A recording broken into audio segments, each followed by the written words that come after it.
Hello students, आप सबका मेरे यूट्यूब चैनल पर स्वागत है। तो स्टूडेंट्स, आज के इस वीडियो लेक्चर में हम क्लास 9th एक्सरसाइज 4.3 का क्वेश्चन नंबर 8 करेंगे। तो आइए देखते हैं क्वेश्चन नंबर 8 क्या है।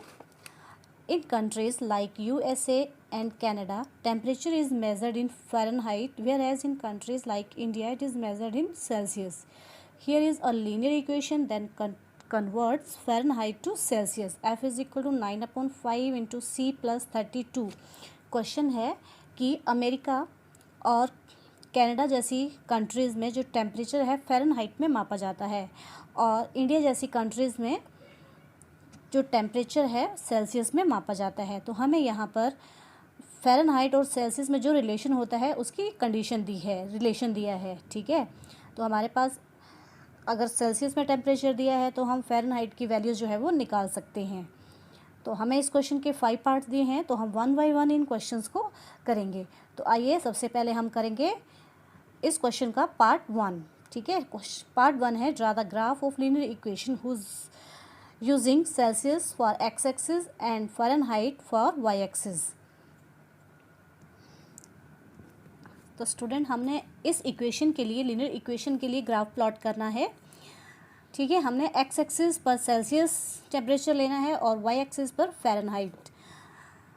तो हम वैसे ही इस क्वेश्चन को करेंगे। हमें कंडीशन दी है F is equal to 9/5 into C plus 32। हम क्या करेंगे, वैसे ही C की वैल्यू पुट करते जाएंगे और हमारे पास फ़ारेनहाइट की वैल्यूज़ जो है वो आती जाएंगी। हम दो वैल्यूज़ लेंगे यहाँ पे CF। फर्स्ट केस में put C is equal to 0 ले लेते हैं। जब C हमारा 0 होगा तो F हमारे पास कितना आएगा, 9/5 इंटू 0। C की वैल्यू हम 0 ले रहे हैं। जब C 0 होगा तो F की वैल्यू 9/5 इंटू 0 प्लस 32। सो 0 इंटू 0 0, सो F हमारे पास कितना आ रहा है, 32। तो जब C हमारा 0 होगा तो F जो है हमारा आएगा 32 डिग्री। सेकेंड स्टेप में हम C जो है 5 ले लेते हैं क्योंकि 5 इजी होगा हमें। तो F कितना आएगा उस केस में, 9/5 इंटू C की वैल्यू 5 रखेंगे प्लस 32। तो 5 से 5 गुण, तो जब C हमारा 5 है तो F की जो वैल्यू आएगी वो कितनी आएगी, F is equal to 9 plus 32। तो F हमारे पास आ रहा है 41 डिग्री। ठीक है, तो जब C हमारे पास 5 डिग्री है तो F हमारे पास आएगा 41 डिग्री। अब हम इन कोऑर्डिनेट्स को ग्राफ पेपर के ऊपर शो करेंगे कि कैसा इसका ग्राफ आता है। और हमें दिया है कि हमने एक्स एक्सिस लाइन पे सेल्सियस लेना है और वाई एक्सिस पे फ़ारेनहाइट टेम्परेचर लेना है। तो हम इन पॉइंट्स को, कोऑर्डिनेट्स को ग्राफ पेपर के ऊपर शो करेंगे। तो इस ग्राफ पेपर के ऊपर मैंने along x axis C temperature लिया है सेल्सियस में और वाई एक्सिस के ऊपर फ़ारेनहाइट टेम्परेचर लिया है। अब डिवीज़न मैंने कैसे की है, अलोंग एक्स एक्सिस जो हमारी डिवीज़न है वो 10 स्मॉल डिवीज़न जो है वो मैंने 1 यूनिट के बराबर लिया है और अलोंग वाई एक्सिस मैंने 10 स्मॉल डिवीज़न 10 यूनिट्स के बराबर लिया है। तो दैट मीन्स एक्स एक्सिस के केस में जो 1 स्मॉल डिवीज़न है वो 0.1 के बराबर है और along y axis 1 scale division जो है वो 1 के बराबर है। ठीक है, तो अब हम पॉइंट्स को शो करेंगे। सबसे पहले हमारा पॉइंट है 0.32, मीन्स C की वैल्यू 0 और फ़ारेनहाइट स्केल पे 32 डिग्री। तो देखिए C पे 0 और फ़ारेनहाइट 32, तो ये हमारा 30 है, 10 की हमने गैप पे लिया है। तो 1 2, तो हमारे पास ये पॉइंट जो है वो आ रहा है 30 से 2 पॉइंट आगे जाना है 32 पे। तो ये पॉइंट जो है हमारा कौन सा हुआ, 0.32। अब आगे नेक्स्ट पॉइंट है C5F41, कोऑर्डिनेट्स हैं 541। तो 5 जो है वो सेल्सियस ये 5 एंड 41, इसके सीधे 41, इसके एक पॉइंट ऊपर जाना है हमने 41, 40 41, ठीक है। तो ये हमारा कोऑर्डिनेट्स हुआ 5 41। अब हम इन दोनों लाइंस पॉइंट्स को ज्वाइन करेंगे तो ये हमारा ग्राफ आ जाएगा।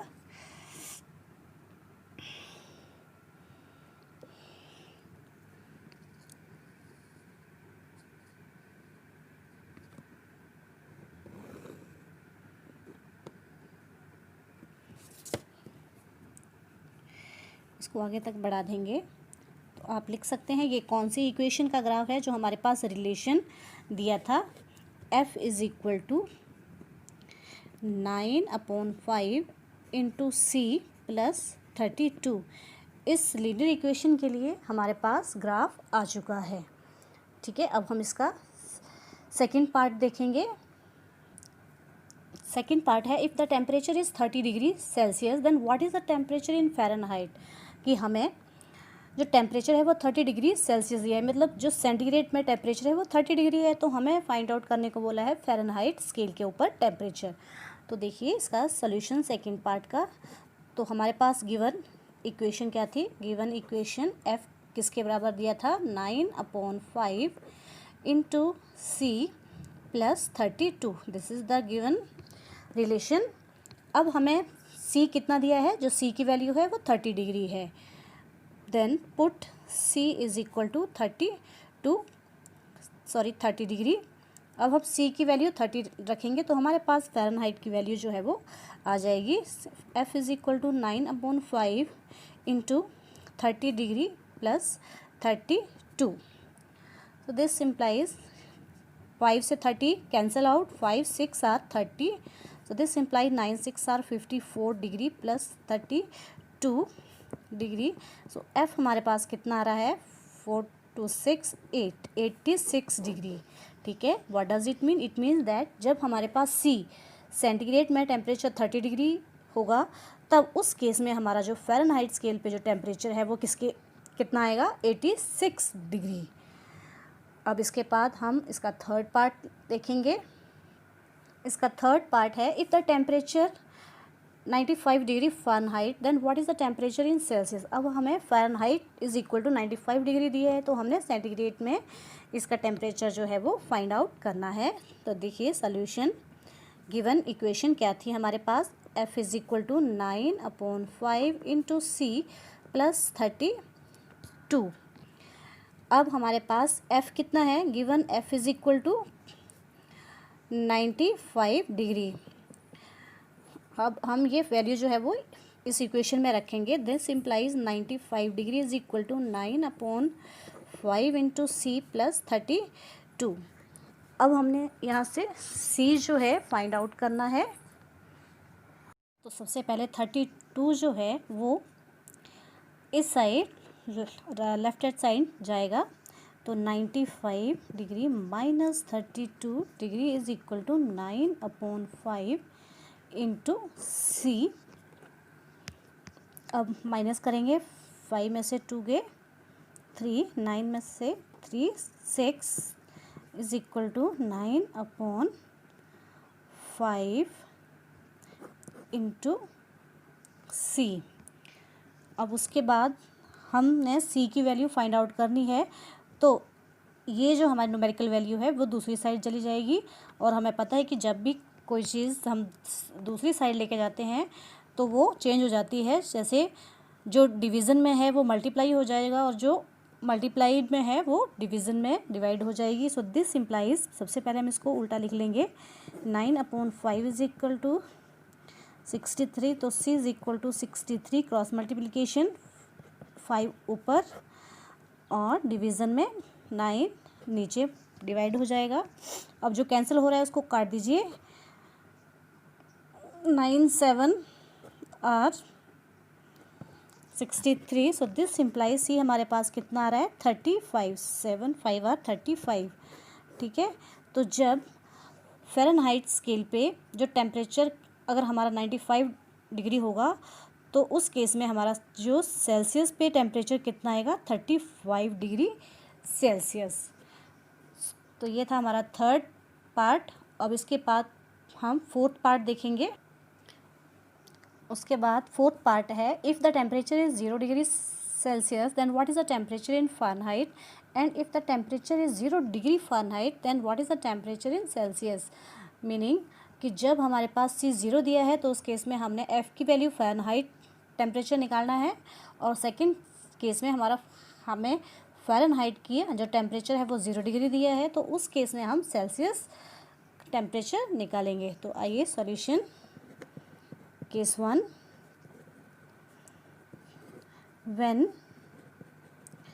C is equal to 0 degree, जब हमें सेंटीग्रेड में जो टेम्परेचर है वो 0 डिग्री दिया है, तो उस केस में F हमारे पास फ़ारेनहाइट कितना आएगा, F is equal to 9/5 into 0 plus 32। So this implies 0 into 9/5 equal to 0। So F की वैल्यू कितनी हमारे पास आई 32 डिग्री। तो जब C हमारे पास 0 होगा तो F हमारे पास कितना आएगा 32 डिग्री। अब case number second, when F is 0 degree, when F is equal to 0 degree, जब हमारे पास फ़ारेनहाइट की जो वैल्यू है वो 0 डिग्री दी है, तो हमारे पास C कितना आएगा, इस इक्वेशन में पुट करेंगे। F है हमारे पास, F is equal to 9/5 into C plus 32। So F की वैल्यू 0 रखेंगे, is equal to 9/5 into C plus 32। अब हमने ये C फाइंड आउट करना है, तो सबसे पहले 32 इस साइड जाएगा, तो जब दूसरी साइड जाएगा ये वैल्यू न्यूमेरिकली, तो साइन जो है वो चेंज हो जाएगा, ठीक है। -32 is equal to 9/5 into C। So this implies C is equal to, अब ये वैल्यू फिर वैसे ही क्रॉस मल्टीप्लाई, डिवीजन में है तो मल्टीप्लाई और ऊपर है तो ये नीचे आ जाएगी, -32 इंटू 5/9। अब हम इसको मल्टीप्लाई करके डिवीज़न कर देंगे। 5 2 are 10, 5 3 are 15 plus 1 16 with negative sign upon 9। तो अब हम इसको डिवाइड करेंगे, कितना आ रहा है ये। तो जब हमने इसको डिवाइड किया तो हमारे पास C की वैल्यू आई 17.77 डिग्री, या अप्रॉक्सीमेटली हम लिख सकते हैं C is equal to 18 degree, क्योंकि जो इसकी वैल्यू आ रही है 17.7, ठीक है। तो हम इसको अप्रॉक्सीमेटली 18 डिग्री भी लिख सकते हैं, कि जब हमारे पास F 0 होगा तो उस केस में C की वैल्यू 17.77 डिग्री जो टेम्परेचर है उसका, या 18 degree approximately. So this is the fourth part. अब आइए हम इसका फिफ्थ पार्ट करते हैं। फिफ्थ पार्ट है, is there a temperature which is numerically the same in both F and C, if yes then find out. Question है कि क्या F और C न्यूमेरिकली कोई एक ऐसा टेम्परेचर, कोई ऐसी एक वैल्यू सेम है जो F और C दोनों के लिए सेम हो। क्या कोई ऐसी वैल्यू है, बिल्कुल एग्जैक्ट, मतलब वैल्यू जो F की भी वही आए और C की भी वही आए, जब हम पुट करें उसको तो हम न्यूमेरिकली वो वैल्यू निकालेंगे। तो इसका सॉल्यूशन हम निकालेंगे। तो हाँ, एक ऐसी वैल्यू आती है जिस पे ये दोनों वैल्यूज़ जो हैं वो सेम होती हैं। तो हम इस क्वेश्चन को करेंगे तो हम ये मान के चलेंगे कि F जो है वो C के बराबर है। Let F is equal to C, हमने ये मान के चला कि F जो है वो C के बराबर है, ले लेते हैं। तो हमारे पास इक्वेशन दी थी F is equal to 9/5 into C plus 32 degree. तो हम क्या करेंगे, F को C के बराबर लिख लेंगे, put F is equal to C। तो this implies C is equal to 9/5 into C plus 32। अब हमने C फाइंड आउट करना है यहाँ से, तो ये भी C की वैल्यू है, तो यहाँ पे इसको ले आएंगे। तो जब ये वैल्यू साइड आएगी तो माइनस हो जाएगी, C minus 9/5 into C is equal to 32, ठीक है। अब हम इसका एलसीएम लेंगे, 5C minus 9C is equal to 32, cross multiply कर दो तो ऊपर क्या आया, -4C is equal to 32 into 5। Next step में ये -4 दूसरी साइड आ जाएगा, 32 इंटू 5 अपॉन 4 डिवाइड हो जाएगा। सो 4 8 आर 32, जो कैंसिल हो रहा है वो उसको कैंसिल कर देंगे। सो दिस सिंप्लाइज सी की वैल्यू कितनी आई, -8 5 आर 40। सो दिस सिंप्लाइज इस वैल्यू, ये हमारे पास एक ऐसी वैल्यू है जहाँ पे दोनों वैल्यूज़ जो हैं एफ और सी जो हैं वो सेम आएंगी। C is equal to -40 पर। So this is the complete solution of question number 8। Students, अगर आपको ये मेरा वीडियो अच्छा लगे तो प्लीज़ लाइक कीजिए, शेयर कीजिए और हाँ, सब्सक्राइब करना मत भूलिए। Thank you.